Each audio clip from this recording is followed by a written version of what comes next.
नमस्ते दुनियादारी में आपका स्वागत है। आज हम चर्चा करेंगे न्यायपालिका की भूमिका और न्यायिक सक्रियता पर, यानी role of judiciary and judicial activism.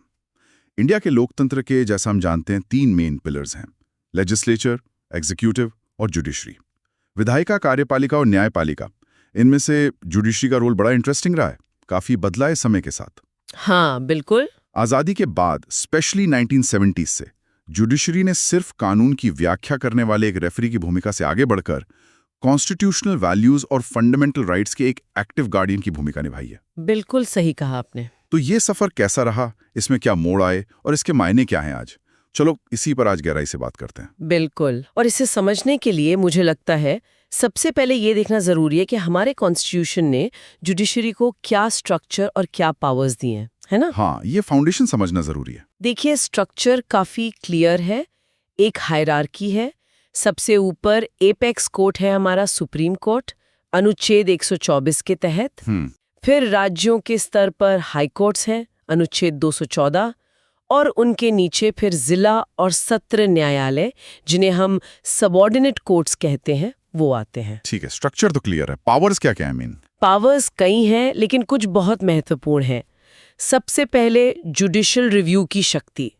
अनुच्छेद 13, 32, 226 में इसका आधार मिलता है। जुडिशियल रिव्यू मतलब कोर्ट्स के पास ये अधिकार है कि वो संसद या सरकार की किसी भी कानून या एक्शन को जांच सकें, ये देखने के लिए कि कहीं वो कॉन्स्टिट्यूशन के फंडामेंटल प्रिंसिपल्स के खिलाफ तो नहीं जा रहा। अच्छा। और अगर कोर्ट को लगता है कि वो कानून या एक्शन असंवैधानिक है, अनकॉन्स्टिट्यूशनल है, तो वो उसे रद्द कर सकती है। इसे तो संविधान का बेसिक फीचर माना गया है। बेसिक फीचर, ये शब्द बहुत सुनते हैं। जी हाँ, केशवानंदम आर्टिकल केस के बाद से, मतलब ये पावर इतनी फंडामेंटल है कि इसे छीना नहीं जा सकता। ओके। और दूसरी बड़ी पावर, दूसरी है रिट जुरिस्डिक्शन। ये अनुच्छेद 32 के तहत सुप्रीम कोर्ट को और अनुच्छेद 226 के तहत हाई कोर्ट्स को मिली है। रिट्स जैसे हेबियस कॉर्पस, मैंडेमस। हाँ बिल्कुल, habeas corpus, mandamus, prohibition, certiorari, quo warranto, ये बहुत पावरफुल टूल्स हैं। अगर किसी नागरिक के फंडामेंटल राइट्स का उल्लंघन होता है तो वो सीधे इन कोर्ट्स में जा सकता है और कोर्ट ये रिट्स जारी करके उसके अधिकारों को लागू करवा सकती है। ये तो आम आदमी के लिए बहुत इंपॉर्टेंट है। बहुत ज्यादा। और तीसरी बात, कॉन्स्टिट्यूशन की अंतिम व्याख्या, फाइनल इंटरप्रिटेशन करने का अधिकार भी जुडिशरी के पास ही है। और ये सब करने के लिए जुडिशरी का इंडिपेंडेंट होना भी तो जरूरी है। एब्सोल्युटली। इंडिपेंडेंस ऑफ जुडिशरी एक कॉर्नरस्टोन है और कॉन्स्टिट्यूशन ने इसे सुनिश्चित करने के कई उपाय किए हैं, जैसे जजों का कार्यकाल सुरक्षित है, सिक्योरिटी ऑफ टेन्योर, उनकी सैलरी फिक्स्ड है, सर्विस कंडीशंस बदली नहीं जा सकती उनके डिसएडवांटेज के लिए। उन्हें हटाना भी बहुत मुश्किल है, राइट? Impeachment process. हाँ, हटाने की प्रक्रिया इम्पीचमेंट बहुत कठिन है। एग्जीक्यूटिव से जुडिशरी को अलग रखा गया है और अदालत की अवमानना, कंटेम्प्ट ऑफ कोर्ट की पावर भी है, ताकि कोई कोर्ट के काम में बाधा न डाले या उसकी गरिमा को कम न करे। समझ गया। तो ये ढांचा और शक्तियां तो संविधान ने दी, लेकिन जैसा हमने शुरू में कहा, जुडिशरी का रोल हमेशा से इतना एक्टिव नहीं था। नहीं, बिल्कुल नहीं। शुरुआती दौर कह लीजिए 1950 से लेकर करीब 1967 तक वो कंजर्वेटिव फेज माना जाता है। कंजर्वेटिव मतलब जुडिशरी ज्यादातर कानून की लिटरल इंटरप्रिटेशन पर फोकस करती थी। जो टेक्स्ट में लिखा है बस वही। पार्लियामेंट की सॉवरेनिटी, उसकी सर्वोच्चता को ज्यादा महत्व दिया जाता था। अच्छा। प्रॉपर्टी राइट्स पर काफी जोर था उस समय। जैसे एक शुरुआती केस था state of Madras versus Champakam Dorai Rajan 1951। इसमें कोर्ट ने जाति आधारित आरक्षण को फंडामेंटल राइट्स के खिलाफ पाया था। दिखाता है कि अप्रोच थोड़ा रिजिड था, सोशल जस्टिस के एंगल से शायद उतना सेंसिटिव नहीं था। फिर इसमें बदलाव कब आना शुरू हुआ? टकराव का दौर। हाँ, फिर आया कॉन्फ्लिक्ट फेज, लगभग 1967 से 1973 तक। इस दौर में पार्लियामेंट और जुडिशरी के बीच काफी टेंशन देखने को मिली। किस बात पर? मेनली फंडामेंटल राइट्स को अमेंड करने की पार्लियामेंट की पावर को लेकर। 1967 में Golaknath versus state of Punjab case आया। इसमें सुप्रीम कोर्ट ने एक रेडिकल फैसला दिया कि पार्लियामेंट फंडामेंटल राइट्स को अमेंड कर ही नहीं सकते। अच्छा, ये तो बड़ा फैसला था। बहुत बड़ा। इसने सरकार को चौंका दिया। जवाब में सरकार 24th और 25th कॉन्स्टिट्यूशनल अमेंडमेंट्स लेकर आई, जिससे पार्लियामेंट की पावर को असर्ट करने की कोशिश की गई। और इसी खींचतान का नतीजा था Keshavananda Bharati case. Exactly. Keshavananda Bharati versus state of Kerala 1973 एक ऐतिहासिक मोड़ था, शायद इंडियन कॉन्स्टिट्यूशनल हिस्ट्री का सबसे इम्पोर्टेंट केस। इसमें सुप्रीम कोर्ट ने अपनी गोलकनाथ वाली बात को पलटा, कहा कि हाँ, पार्लियामेंट संविधान के किसी भी हिस्से को अमेंड कर सकती है, फंडामेंटल राइट्स को भी, लेकिन वो संविधान के बेसिक स्ट्रक्चर यानी मूल ढांचे को नहीं बदल सकती। ये बेसिक स्ट्रक्चर डॉक्ट्रिन यहीं से आया। और ये बेसिक स्ट्रक्चर क्या है, ये कौन तय करेगा? ये कोर्ट ने कहा कि वो समय समय पर बताएगी। जैसे democracy, secularism, federalism, rule of law, judicial review, ये सब बेसिक स्ट्रक्चर का हिस्सा माने गए हैं। ये एक बहुत ही इंजीनियस जुडिशियल इनोवेशन था। इसने पार्लियामेंट की पावर पर एक चेक लगा दिया, वो भी बिना संविधान में लिखे हुए। कमाल है, इसने तो पावर बैलेंस ही बदल दिया होगा। हमेशा के लिए बदल दिया। इसके बाद फिर इमरजेंसी का दौर आया 1975 से 77। उसे भारतीय लोकतंत्र का एक काला अध्याय कहते हैं। जुडिशरी का क्या रोल था उसमें? वो जुडिशरी के लिए भी सच्ची बात बोलते गए एक बहुत मुश्किल और कंट्रोवर्शियल दौर था, खासकर ADM Jabalpur versus Shivkant Shukla case 1976, जिसे हेबियस कॉर्पस केस भी कहते हैं। हाँ, इसके बारे में सुना है। इसमें सुप्रीम कोर्ट की मेजॉरिटी ने ये माना कि इमरजेंसी के दौरान सरकार अगर किसी को डिटेन करती है तो वो व्यक्ति right to life and personal liberty article 21 के तहत कोर्ट नहीं जा सकता। मतलब जीवन और स्वतंत्रता का अधिकार सस्पेंड हो जाता है। किस्ट आर भी कहा गया। जस्टिस HR खन्ना का अकेला डिसेंटिंग ओपिनियन था, जो आज भी याद किया जाता है। लेकिन क्या इस अनुभव से जुडिशरी ने कुछ सीखा? कोई बदलाव आया इसके बाद? बिल्कुल। कहते हैं ना, रात के बाद सुबह आती है। इमरजेंसी के अनुभव ने जुडिशरी को अंदर तक झकझोर दिया। एक तरह का इंस्टीट्यूशनल सोल सर्चिंग हुआ और इसके बाद जुडिशरी में नागरिक अधिकारों, सिटीजन्स लिबर्टी की रक्षा के लिए एक नई प्रतिबद्धता, एक नई एनर्जी देखने को मिली। और यहीं से जुडिशियल एक्टिविज्म का दौर शुरू होता है। हाँ, लगभग यहीं से 1978 से लेकर आज तक का दौर एक्टिविस्ट फेज कहलाता है। और इसकी एक तरह से औपचारिक शुरुआत Maneka Gandhi versus union of India 1978 case से मानी जा सकती है। मेनका गांधी केस, इसमें क्या हुआ था? इसमें article 21 right to life and personal liberty की इंटरप्रिटेशन को पूरी तरह बदल दिया गया। पहले माना जाता था कि अगर किसी को उसकी लिबर्टी से डिप्राइव करना है तो बस कोई कानून होना चाहिए, procedure established by law. Maneka Gandhi case में कोर्ट ने कहा नहीं, सिर्फ प्रोसीजर होना काफी नहीं है, वो procedure fair, just and reasonable भी होना चाहिए। उसमें नेचुरल जस्टिस के प्रिंसिपल्स शामिल होने चाहिए। इसने आर्टिकल 21 का दायरा अचानक बहुत बड़ा कर दिया। राइट टू ट्रैवल अब्रॉड को भी इसी में शामिल माना गया। वाह, ये तो सच में रेवोल्यूशनरी था। बिल्कुल। और इसी दौर में एक और क्रांतिकारी चीज हुई, पब्लिक इंटरेस्ट लिटिगेशन यानी PIL का उदय। PIL, जनहित याचिका, ये कैसे शुरू हुई? इसका श्रेय जाता है जस्टिस PN भगवती और जस्टिस VR कृष्णा अय्यर जैसे विजनरी जजेस को। 80s के दशक में उन्होंने इसे इंट्रोड्यूस किया। इसका मकसद क्या था? मकसद था एक्सेस टू जस्टिस को बढ़ाना। पहले एक नियम था लोकस स्टैंडी का, मतलब सिर्फ वही व्यक्ति कोर्ट जा सकता है जिसके अपने लीगल राइट्स का हनन हुआ हो। हाँ। PIL ने इस नियम को बहुत रिलैक्स कर दिया। अब कोई भी नागरिक या कोई NGO उन लोगों की तरफ से कोर्ट जा सकता था जो गरीब हैं, अशिक्षित हैं या किसी और वजह से खुद कोर्ट नहीं पहुंच सकते, जैसे बंधुआ मजदूर, कैदी, पर्यावरण से प्रभावित लोग। तो कोई भी किसी और के लिए केस फाइल कर सकता था? हाँ, अगर मामला पब्लिक इंटरेस्ट का हो। यहाँ तक कि जजेस को लिखे गए साधारण पोस्ट कार्ड या चिट्ठियों को भी PIL की तरह ट्रीट किया गया। इसने न्याय को सचमुच में गरीबों और वंचितों तक पहुंचाने का एक रास्ता खोला। कमाल है। तो ये जो शब्द है जुडिशियल एक्टिविज्म, जिसकी हम इतनी बात कर रहे हैं, इससे अगर आसान भाषा में समझना हो तो क्या कहेंगे? देखिए, आसान शब्दों में, जब जुडिशरी अपनी ट्रेडिशनल भूमिका यानी सिर्फ कानूनों की व्याख्या करने और डिस्प्यूट सुलझाने से आगे बढ़कर नागरिकों के अधिकारों की रक्षा करने, सामाजिक न्याय को बढ़ावा देने और जहां सरकारें नाकाम हो रही हैं वहां खालीपन भरने के लिए एक प्रोएक्टिव, असर्टिव रोल अपनाती है, तो उसे जुडिशियल एक्टिविज्म कहते हैं। मतलब सिर्फ अंपायर नहीं, बल्कि जरूरत पड़ने पर मैदान में उतरकर खेलना। हाँ, कुछ हद तक ऐसा कह सकते हैं। इसमें PIL का इस्तेमाल करना, सरकार को पॉलिसी इश्यूज पर डायरेक्शंस देना और कभी-कभी जहां कानून मौजूद नहीं है वहां गाइडलाइंस बनाना भी शामिल हो जाता है। ये एक तरह से जुडिशरी का ज्यादा जागरूक और हस्तक्षेप करने वाला रूप है। पर सवाल उठता है कि जुडिशरी ने ये एक्टिव रोल अपनाना क्यों शुरू किया? क्या वजह थी इसके पीछे? इसके पीछे कई मिली-जुली वजहें थी।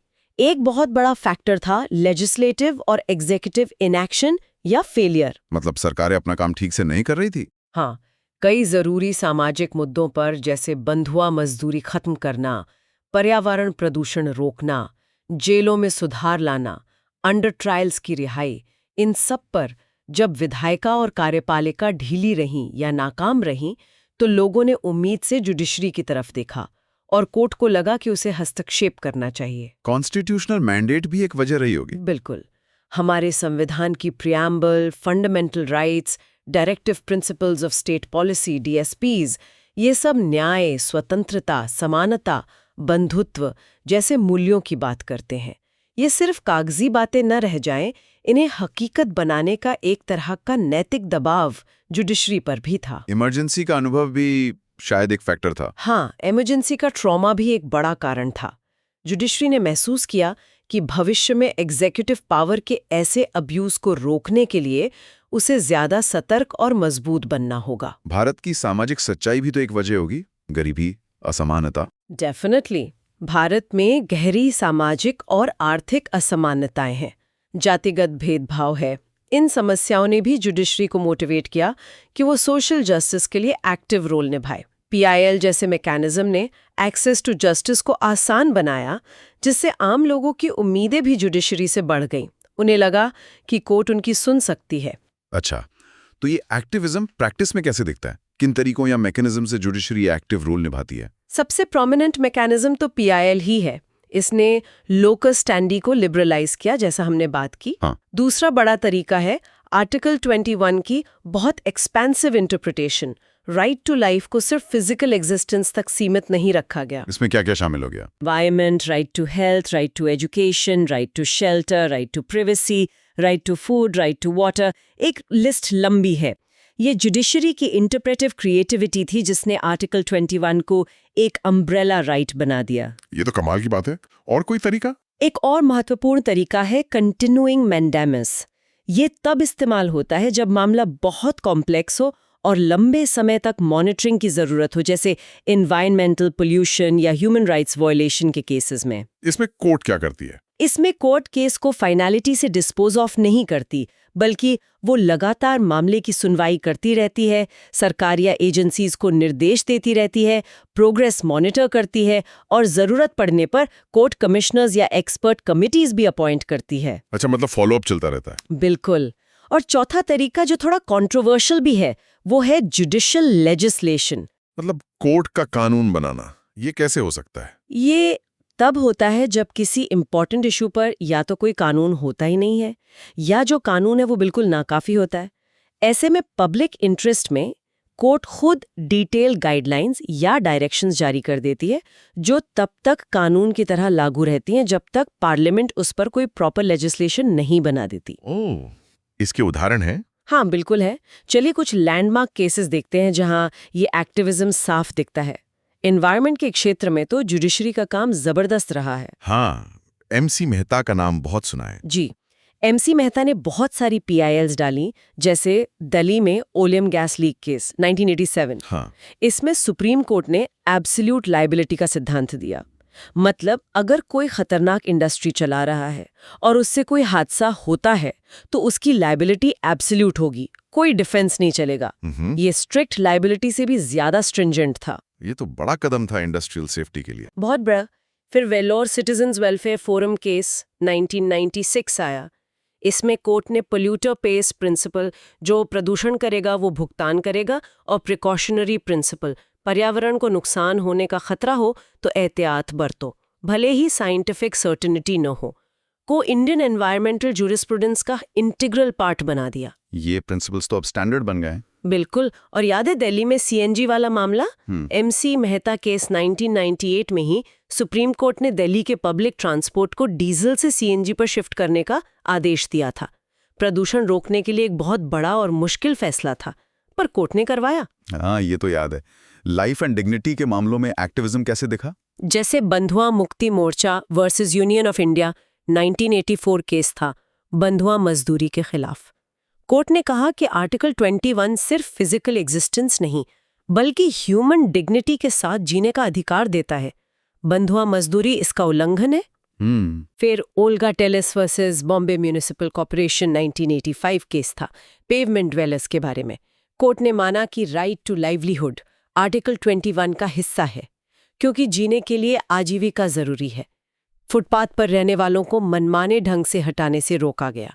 और महिलाओं के अधिकारों के लिए विशाखा गाइडलाइंस का जिक्र आपने किया था। हाँ, Vishakha versus state of Rajasthan 1997 case. Workplace पर सेक्सुअल हैरासमेंट रोकने के लिए उस समय कोई स्पेसिफिक लॉ नहीं था। ये बहुत बड़ी कमी थी। तो सुप्रीम कोर्ट ने इंटरनेशनल कन्वेंशंस और कॉन्स्टिट्यूशनल प्रिंसिपल्स के आधार पर खुद डिटेल्ड गाइडलाइंस जारी की। और ये गाइडलाइंस कब तक चली? ये तब तक लॉ ऑफ द लैंड रहीं जब तक पार्लियामेंट ने 2013 में sexual harassment of women at work place prevention prohibition and redressal act नहीं बना दिया। करीब 16 साल। ये जुडिशियल लेजिस्लेशन का एक टेक्स्ट बुक एग्जाम्पल है। क्रिमिनल जस्टिस के क्षेत्र में भी कुछ हुआ? हाँ, काफी कुछ। D K Basu versus state of West Bengal 1997 में अरेस्ट और डिटेंशन के दौरान पुलिस को फॉलो करने के लिए 11 डिटेल्ड गाइडलाइंस दी गई, ताकि कस्टोडियल वायलेंस और टॉर्चर को रोका जा सके। अच्छा, अरेस्ट के समय क्या राइट्स हैं वगैरह? जी बिल्कुल, जैसे अरेस्टेड पर्सन को अपने वकील से मिलने का अधिकार, फैमिली को इन्फॉर्म करने का अधिकार, मेडिकल एग्जामिनेशन का अधिकार वगैरह। फिर हुसैन आरा खातून versus state of Bihar 1979 case था।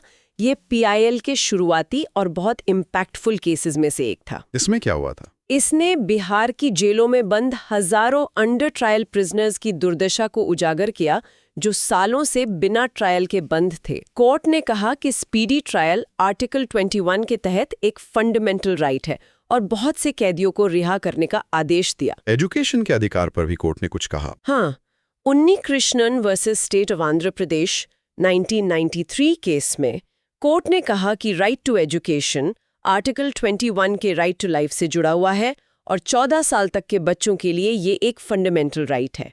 इसी फैसले ने बाद में 86 कॉन्स्टिट्यूशनल अमेंडमेंट, जिससे आर्टिकल 21A जुड़ा, की नींव रखी। और हाल के वर्षों में प्राइवेसी और लिबर्टी पर जो बड़े फैसले आए हैं, हाँ, वो भी जुडिशियल एक्टिविज्म के महत्वपूर्ण उदाहरण हैं। Justice KS. Puttaswamy versus union of India 2017 में 9 जजेस की संविधान पीठ ने यूनानिमसली माना कि राइट टू प्राइवेसी एक फंडामेंटल राइट है आर्टिकल 21 के तहत। ये आधार केस से जुड़ा था। और नवतेज सिंह जोहार वर्सेस यूनियन ऑफ इंडिया 2018 में सुप्रीम कोर्ट ने आईपीसी की धारा 377 के उस हिस्से को अनकॉन्स्टिट्यूशनल करार दिया जो वयस्कों के बीच सहमति से बने समलैंगिक संबंधों को अपराध मानता था। ये LGBTQ+ कम्युनिटी के लिए एक ऐतिहासिक जीत थी और सोशल रिफॉर्म की दिशा में बड़ा कदम। इलेक्टोरल रिफॉर्म्स में भी कोर्ट का दखल रहा है। जी हाँ, association for democratic reforms versus union of India 2002 case में कोर्ट ने कहा कि चुनाव लड़ने वाले उम्मीदवारों को अपनी क्रिमिनल हिस्ट्री, एसेट्स और लायबिलिटीज और एजुकेशनल क्वालिफिकेशंस के बारे में एफिडेविट में बताना होगा, ताकि वोटर्स इन्फॉर्म्ड चॉइस ले सकें। ये तो ट्रांसपेरेंसी के लिए जरूरी था। बिल्कुल। फिर lily Thomas versus union of India 2013 में कोर्ट ने फैसला दिया कि अगर कोई एमपी या एमएलए किसी अपराध में दोषी ठहराया जाता है और उसे 2 साल या उससे ज्यादा की सजा होती है, तो वो तत्काल प्रभाव से डिस्क्वालीफाई हो जाएगा। पहले उन्हें अपील पेंडिंग रहने तक प्रोटेक्शन मिल जाती थी। एडमिनिस्ट्रेटिव मैटर्स में भी, जैसे 2G स्कैम। हाँ, वनीत नारायण केस 1998, जिसे जैन हवाला केस भी कहते हैं, उसमें सीबीआई और सीवीसी की स्वायत्ता बढ़ाने के लिए निर्देश दिए गए। और 2G स्पेक्ट्रम केस 2012 में सुप्रीम कोर्ट ने मनमाने और गैर पारदर्शी तरीके से बांटे गए 122 टेलीकॉम लाइसेंस रद्द कर दिए थे। ये एग्जीक्यूटिव एक्शन पर एक बड़ा चेक था। और वो बेसिक स्ट्रक्चर वाली केसेस भी तो एक्टिविज्म का ही हिस्सा हैं। बिल्कुल। Minerva mills versus union of India 1980 में कोर्ट ने 42nd अमेंडमेंट के उन प्रोविजंस को रद्द किया जो डायरेक्टिव प्रिंसिपल्स को फंडामेंटल राइट्स पर प्राथमिकता देते थे और जुडिशियल रिव्यू को कर्टेल करते थे। कोर्ट ने कहा कि फंडामेंटल राइट्स और डीएसपी के बीच हार्मनी और बैलेंस बेसिक स्ट्रक्चर का हिस्सा है और जुडिशियल रिव्यू भी। और आईआर कोहिलो केस 2007 9th शेड्यूल वाला। हाँ, इसमें कोर्ट ने कहा कि 9th शेड्यूल में डाले गए कानून भी अब जुडिशियल रिव्यू से इम्यून नहीं है। अगर वो 1973 केशवानंदा भारती जजमेंट की डेट के बाद डाले गए हैं और बेसिक स्ट्रक्चर का उल्लंघन करते हैं तो उन्हें भी रद्द किया जा सकता है। इसने जुडिशियल रिव्यू के दायरे को और मजबूत किया। बाप रे, तो इन सब उदाहरणों से ये तो साफ है कि जुडिशियल एक्टिविज्म के बहुत सारे पॉजिटिव कॉन्ट्रीब्यूशंस रहे हैं। अगर संक्षेप में बताना हो तो क्या मुख्य फायदे गिनाएंगे? फायदे काफी हैं। सबसे बड़ा फायदा तो फंडामेंटल राइट्स का संरक्षण और विस्तार हुआ है, खासकर गरीबों, वंचितों, अल्पसंख्यकों के लिए जिनकी आवाज अक्सर सुनी नहीं जाती। पर्यावरण की रक्षा में जुडिशरी का रोल अभूतपूर्व रहा है। भ्रष्टाचार पर लगाम कसने और सरकार की जवाबदेही, अकाउंटेबिलिटी बढ़ाने में मदद मिली है। सामाजिक न्याय को बढ़ावा मिला है। जातिगत भेदभाव, लिंग भेद के खिलाफ चुनावी सुधारों की पहल हुई है। कई बार मानवीय संकटों में राहत पहुंचाने का काम किया है, जैसे जेल सुधार, आपदा प्रबंधन। और हाँ, बेसिक स्ट्रक्चर डॉक्ट्रिन जैसे सिद्धांतों से संविधान को जीवंत बनाए रखा है। ये तो सब पॉजिटिव बातें हुई, लेकिन जैसा हर सिक्के का दूसरा पहलू होता है, इसकी आलोचना भी होती होगी। जुडिशियल एक्टिविज्म को लेकर मुख्य चिंताएं या क्रिटिसिज्म्स क्या हैं? हाँ, आलोचनाएं भी काफी गंभीर हैं। सबसे पहली और सबसे बड़ी चिंता है सेपरेशन ऑफ पावर्स के सिद्धांत का उल्लंघन। अच्छा। क्रिटिक्स का कहना है कि जुडिशरी अक्सर अपनी सीमाओं को लांघकर विधायिका, लेजिस्लेचर और कार्यपालिका, एग्जीक्यूटिव के काम में दखल देती है। कानून बनाना संसद का काम है, पॉलिसी लागू करना सरकार का। जब कोर्ट ये काम करने लगती है तो उसे जुडिशियल ओवररीच या जुडिशियल एडवेंचरिज्म कहा जाता है। क्या ये सही है? ये डिबेट का विषय है, लेकिन ये चिंता जायज है कि हर अंग को अपने दायरे में रहना चाहिए। दूसरी बड़ी चिंता लेजिटिमेसी और अकाउंटेबिलिटी की है। वो कैसे? देखिए, जजेस चुने हुए प्रतिनिधि नहीं होते, वो नियुक्त होते हैं। तो क्या उन्हें नीतियां बनाने या बदलने का अधिकार होना चाहिए, खासकर उन नीतियों का जिनका बड़ा सामाजिक आर्थिक असर हो? इसे डेमोक्रेटिक डेफिसिट कहते हैं। वो जनता के प्रति सीधे जवाबदेह भी नहीं होते जैसे नेता होते हैं। और एक्सपर्टीज का सवाल भी उठता है। हाँ, बिल्कुल। जजों के पास कानून की विशेषज्ञता होती है, लेकिन जरूरी नहीं कि उनके पास economics, environmental science, public administration जैसे कॉम्प्लेक्स पॉलिसी एरियाज की भी उतनी ही गहरी समझ हो। फिर भी वो इन मामलों में फैसले देते हैं जिनके अनइंटेंडेड कॉन्सिक्वेंसेस भी हो सकते हैं। और इससे अदालतों पर बोझ भी तो बढ़ता होगा। बहुत ज्यादा। पीआईएल्स की बाढ़ सी आ गई। सुप्रीम कोर्ट में ही देखिए 70,000 से ज्यादा केसेस पेंडिंग है। इससे जो जेन्युइन लिटिगेशन है वो डिले होती है। डॉकेट एक्सप्लोजन एक सीरियस प्रॉब्लम है। और पीआईएल्स का मिसयूज भी होता है, कभी पब्लिसिटी स्टंट के लिए, कभी प्राइवेट इंटरेस्ट साधने के लिए, कभी सरकार को परेशान करने के लिए। इम्प्लीमेंटेशन की चुनौती भी तो है। हाँ, वो भी बड़ी चुनौती है। कोर्ट आदेश तो दे सकती है, लेकिन उसे जमीन पर लागू करवाने के लिए उसके पास अपनी कोई इंडिपेंडेंट मशीनरी नहीं है। उसे एग्जीक्यूटिव पर ही निर्भर रहना पड़ता है। अगर सरकार सहयोग न करे या आनाकानी करे तो कोर्ट के आदेश कागज पर ही रह जाते हैं। इससे कोर्ट की क्रेडिबिलिटी भी कम होती है। और इससे संस्थाओं के बीच तनाव नहीं बढ़ता, जुडिशरी वर्सेस गवर्नमेंट? बिल्कुल बढ़ता है। अक्सर जुडिशरी और सरकार, संसद के बीच टकराव की स्थिति बन जाती है। ये इंस्टीट्यूशनल हार्मनी के लिए अच्छा नहीं है। तो ये एक बहुत बड़ी बहस है, एक्टिविज्म बनाम रिस्ट्रेंट। यानी जुडिशरी को कितना एक्टिव होना चाहिए और कहाँ उसे संयम बरतना चाहिए। दोनों पक्षों में क्या तर्क दिए जाते हैं? हाँ, ये सेंट्रल डिबेट है। एक्टिविज्म के पक्ष में तर्क ये है कि जब दूसरी संस्थाएं यानी लेजिस्लेचर और एग्जीक्यूटिव कमजोर हों, अनरिस्पॉन्सिव हों या अपना संविधानिक दायित्व निभाने में विफल हों, तो लोकतंत्र और नागरिकों के अधिकारों की रक्षा के लिए जुडिशरी का हस्तक्षेप जरूरी हो जाता है। ये अल्पसंख्यकों और हाशिए पर मौजूद समूहों की रक्षा के लिए जरूरी है, जिनकी राजनीतिक आवाज कमजोर होती है। संविधान के सामाजिक न्याय के लक्ष्य को पाने के लिए जरूरी है, और ये संविधान को समय के साथ बदलने वाली जरूरतों के अनुसार ढालने, उसे एक लिविंग कॉन्स्टिट्यूशन बनाए रखने में मदद करता है। और संयम यानी जुडिशियल रिस्ट्रेंट के पक्ष में क्या तर्क है? रिस्ट्रेंट के पक्षधर कहते हैं कि लोकतंत्र में नीतियां बनाने का काम जनता द्वारा चुने हुए प्रतिनिधियों का है, न कि नियुक्त जजों का। जुडिशरी को अपनी इंस्टीट्यूशनल लिमिटेशंस, अपनी क्षमता और विशेषज्ञता की सीमाओं को पहचानना चाहिए। सेपरेशन ऑफ पावर्स का सम्मान करना चाहिए। बिल्कुल, शक्तियों का पृथक्करण कॉन्स्टिट्यूशनल बैलेंस के लिए जरूरी है। अत्यधिक सक्रियता या ओवररीच से जुडिशरी की अपनी प्रतिष्ठा और वैधता यानी लेजिटिमेसी कम हो सकती है, लोगों का भरोसा डगमगा सकता है, और लीगल सर्टेनिटी भी बनी रहनी चाहिए, यानी कानून प्रिडिक्टेबल होना चाहिए। ऐसा ना हो कि हर जज या हर बेंच के साथ बदलता रहे। तो रास्ता क्या है? इन दोनों के बीच संतुलन कैसे बने? कोई मिडिल पाथ है? शायद संतुलन ही कुंजी है। जरूरत है प्रिंसिपल्ड एक्टिविज्म की, मतलब हस्तक्षेप हो लेकिन सिद्धांतों पर आधारित हो। तभी हो जब मौलिक अधिकारों या संविधान के मूल ढांचे का स्पष्ट उल्लंघन हो रहा हो, या जब अन्य संस्थाएं पूरी तरह विफल साबित हो रही हों। और पॉलिसी मैटर्स में? पॉलिसी मैटर्स में जहां अलग अलग विकल्पों में से चुनना होता है, जहां तकनीकी या आर्थिक जटिलताएं होती हैं, वहां शायद फंक्शनल रिस्ट्रेंट बरतना बेहतर है। कोर्ट को ये देखना चाहिए कि क्या वो उस मामले में फैसला देने के लिए इक्विप्ड है, क्या उसके फैसले के इम्प्लीमेंटेशन की रियलिस्टिक पॉसिबिलिटी है। टकराव की बजाय संस्थाओं के बीच संवाद, इंस्टीट्यूशनल डायलॉग को बढ़ावा देना चाहिए। आज के दौर में जुडिशरी के सामने क्या मुख्य चुनौतियां दिखती हैं और आगे की दिशा क्या हो सकती है? चुनौतियां तो आगे भी गई हैं। जजों की नियुक्ति की कोलिजियम सिस्टम पर बहस लगातार चलती रहती है, ट्रांसपेरेंसी और अकाउंटेबिलिटी को लेकर। National judicial appointments commission NJAC को कोर्ट ने रद्द कर दिया था। वो विवाद अभी भी सुलझा नहीं है। और नए मुद्दे भी आ रहे होंगे? हाँ, डिजिटल एज ने नए चैलेंजेस खड़े किए हैं।